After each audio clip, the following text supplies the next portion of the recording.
And to complete the most significant news for this day, Y News continues. Here are the top stories. The Commission on Elections, or Comelec, has emphasized that a candidate's inclusion on the so-called narco-list is not enough grounds for a poll bet's disqualification. This statement comes amid the issue on the release of a list of politicians involved in illegal drugs. Our position has never wavered. Give us the list if you have it, release it, do with it what you will, but it will really not affect the qualifications of the candidates. Jimenez added that the narco list is not a final conviction on whether a certain candidate should be chosen or rejected by voters.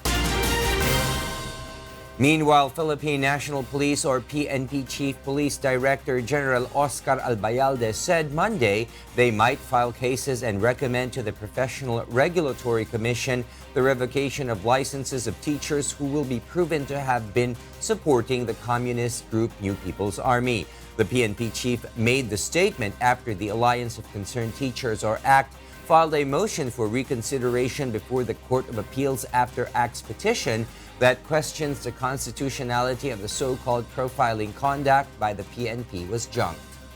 Karapatan naman nila yan. Karapatan din namin mag-file ng kaso sa kanila. If we will be able to get, sabi ko nga, physical evidence on their participation sa rebellion, we will not hesitate to file a case against them, and we will not hesitate to file pag-revoke ng licenses ng mga yan. The CA dismissed ACT's petition over the group's failure to include certified true copies of the PNP memo on the profiling. In other news, President Rodrigo Duterte is confident that Mindanao is a big help for the entire country to have enough food supply. The president cited the good climate in the region. A wide variety of crops could also survive in Mindanao as it is not often affected by typhoon. Which is the most productive land in the entire Philippines, and the best situated because there is no typhoon in Mindanao, so that you can plant anything and it can feed the entire nation. The president also emphasized it is necessary to stop the violence in the region to boost the region's agri-sector. Kailangan to make Mindanao productive, we have to stop the trouble. The communists must come to terms with reality na hindi talaga sila manalo kailanman. We have been fighting for 53 years now. And yet, ni isang probinsya, ni isang barangay, hindi lang Manila mahawakan. Meanwhile, the Department of Agriculture Secretary Manny Piñol assures local farmers and rice traders that the effects of the rice tarification law is temporary. The DA said it is ready to implement the rice tarification law after it explained the measure to farmers and concerned stakeholders last week. Sinabi kong temporary yun kasi wala pa naman kasing epekto yung tarification per se, no? Doon sa presyohan. Kanya lang kinabahan yung mga traders nung marinig nila na papasok na yung important na bigas. Kinabahan, no? Piñol also asserted that the department will continue to help farmers improve their competitiveness as well as provide solutions to their concerns.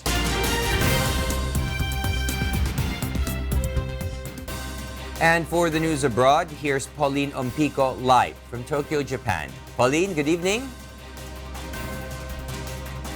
Good evening, William. Authorities say more people are missing as weather system sparks a flurry of tornadoes across southeastern America. Kath Carriedo will tell us why. At least 23 people were killed after a tornado slammed into the state of Alabama in the United States and destroyed numerous homes with a death toll that could rise as rescuers sift through the rubble. Emergency workers toiled into the night on Sunday, pulling bodies and the injured out of demolished homes and businesses in Lee County. I got in the car with 4 of my kids and my wife left with 2 more. And where did you guys head to? Going to my mother-in-law's. We were just trying to get out of this area right here. And you mentioned you saw some debris as you were driving? Yes, ma'am. Coming up around the corner as I was making a left right up there around 38.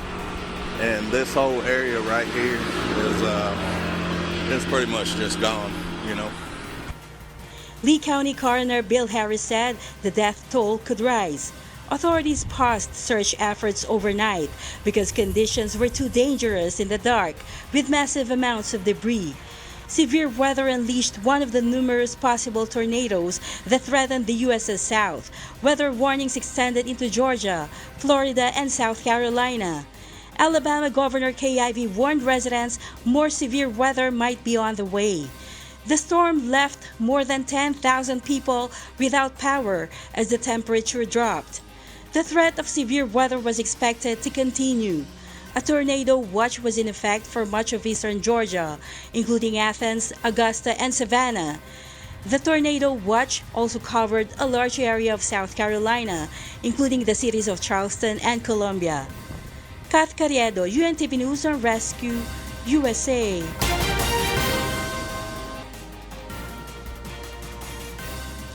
The 3-member crew aboard the International Space Station welcomed SpaceX's unmanned Dragon capsule that docked at the orbital outpost Sunday morning. Clarence Shaughnessy explains why. NASA astronaut Anne McClain, David St. Jacques of the Canadian Space Agency, and Russian cosmonaut and Expedition 58 commander Oleg Kononenko opened the hatch between SpaceX's unmanned Crew Dragon and the International Space Station March 3rd at 8:07 a.m. Eastern Standard Time. Good morning. International Space Station is speaking. Making the long journey to the space station aboard Crew Dragon was a test dummy nicknamed Ripley, which has been embedded with sensors around its head, neck, and spine to monitor how a flight would feel for a human. On behalf of Ripley, Little Earth, myself, and our crew, welcome to the Crew Dragon. Congratulations to all of the teams who made yesterday's launch and today's docking a success. During its 5-day stay, U.S. astronaut Anne McClain along with St. Jacques will run tests and inspect Crew Dragon's cabin. While Saturday's SpaceX's test mission is a crucial step in the oft-delayed project, there are questions about whether NASA can achieve its 2019 flight goal of manned flight. Clarence Shaughnessy, UNTV News and Rescue, USA.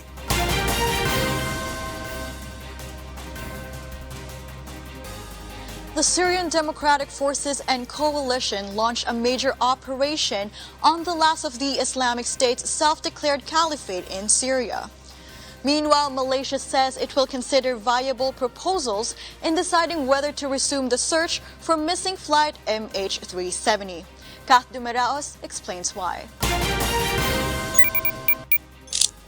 In Syria, the US-backed Syrian force closing in on Islamic State's last territorial bastion near the Iraqi border expects a decisive battle on Sunday after advancing slowly. The Syrian Democratic Forces clashed with Islamic State for nearly 18 hours inside Baghouz after removing the remaining civilians and resuming their assault on Friday evening. The SDF commander-in-chief said on Thursday that his force would declare victory within a week.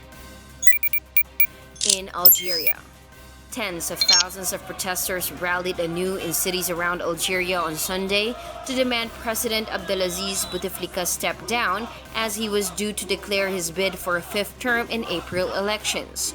Protest numbers were fast approaching the levels on Friday when demonstrators filled the center of the capital Algiers alone, in one of the biggest outpourings of dissent, rare in Algeria, since the 2011 Arab Spring uprisings. Bouteflika, 82, in shaky health for years, submitted his official election papers at the Constitutional Council in Algiers on Sunday, the deadline for candidates. In Malaysia, Malaysia will consider resuming the search for missing Malaysia Airlines flight MH370 if companies interested in the hunt come forward with viable proposals or credible leads. Transport Minister Anthony Loke was speaking at an event commemorating the 5th anniversary of Flight MH370, which dispersed carrying 239 people on board. It became the world's greatest aviation mystery when it vanished on its way from Kuala Lumpur to Beijing on March 8, 2014. Ocean Infinity had expressed interest in another search, citing new technology developed over the past year, but had not yet put forward a fresh proposal. Families of those aboard the plane had urged for Malaysia to set aside funds to reward firms who successfully located MH370. And in Russia, residents in the Russian town of Pervouralsk are worrying green patches of snow and green icicles hanging from their roof. Pervouralsk residents think green snow caused by pollution leaks from the local plant Russian Chrome Chemicals 1915. But the company denies this, saying it is not exceeding pollution limits and doesn't believe there's a negative effect on the health of people. Residents say this is not the first time they have seen green snow. In 2016, they saw similar patches of green snow and ice after an accident at a different plant. Kat Dumaraos, UNTV News and Rescue.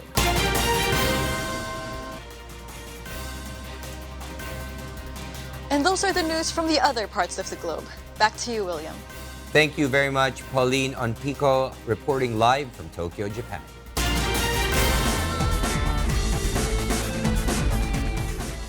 Swiss tennis star Roger Federer chases down history. Meanwhile, American Cameron Naz and Amanda Trunzo cruise to crashed ice glory. Asher Kadapan Jr. will tell us why. In tennis, Nick Kyrgios stunned second seed Alexander Zverev 6-3, 6-4 to win the Acapulco International in Mexico on Saturday for his fifth career ATP title. Meanwhile, Roger Federer beats 20-year-old Greek Stefanos Tsitsipas 6-4, 6-4 in the final of the Dubai Tennis Championships on Saturday to claim the 100th ATP title of his career. The 20 times Grand Slam champion becomes the second man in the Open era to claim 100 titles after American Jimmy Connors, who won 109. And in men's ice cross downhill, American Cameron Naz takes the top of the podium as he is hailed the champion after winning the ASTX 500 event in Lassar, Canada on Saturday. Naz took the early lead in the final race of the season, which began December 7 to 8 last year and ended March 2nd, and held on to win ahead of Finland's Mirko Lahti, with American Michael Julianello finishing third.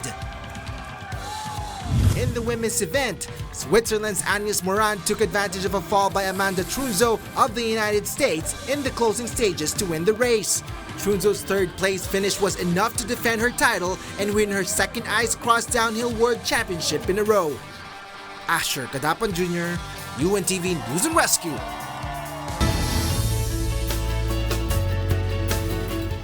For the first time ever, a robot will perform the duty of a journalist in China's 2 sessions. Nina Armilio tells us why. The China Media Group has put into use a special robot assistant to help reporters cover the country's annual 2 sessions for the first time. 全国政协13届2次会议将在今天下午召开。 Xiaodu, the AI-powered customized robot, will be working at the media center for this year's 2 sessions.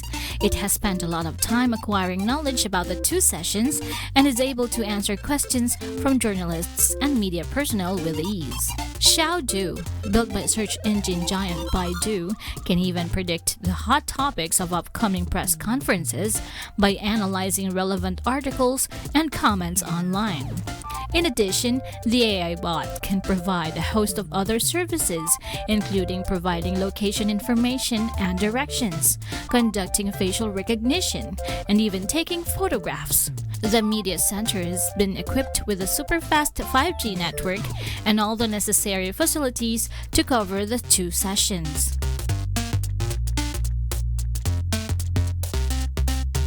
Nina Armilio, UNTV News and Rescue.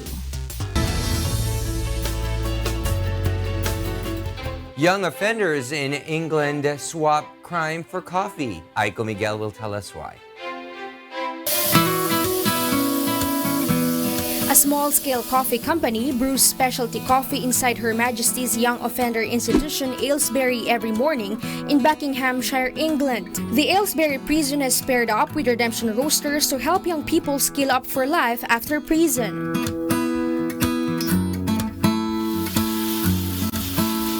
As part of their mission to help offenders successfully reintegrate into society, the institution trains them in professional roasting and competition-level barista skills.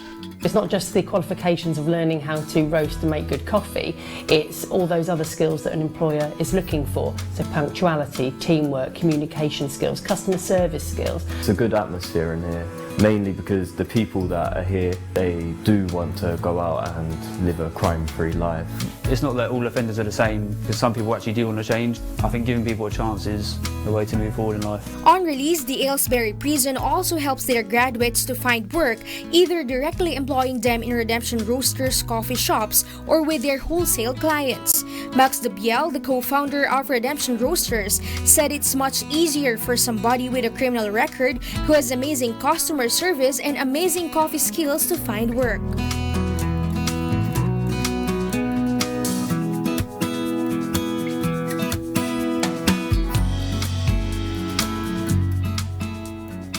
Specialty coffee is a very young sector, so people are not too judgmental about your background. It's not something where you have to be suited and booted. In fact, all the cool coffee shops have something quirky and something special about them. The Inspectorate of Prisons, which scrutinizes the condition of prisons across England and Wales, reported that many inmates felt frustrated for not being able to leave their cells to do purposeful activities in the day, which led to violence. It is a problem that Redemption Roasters aims to tackle. Aiko Miguel, UNTV News and Rescue.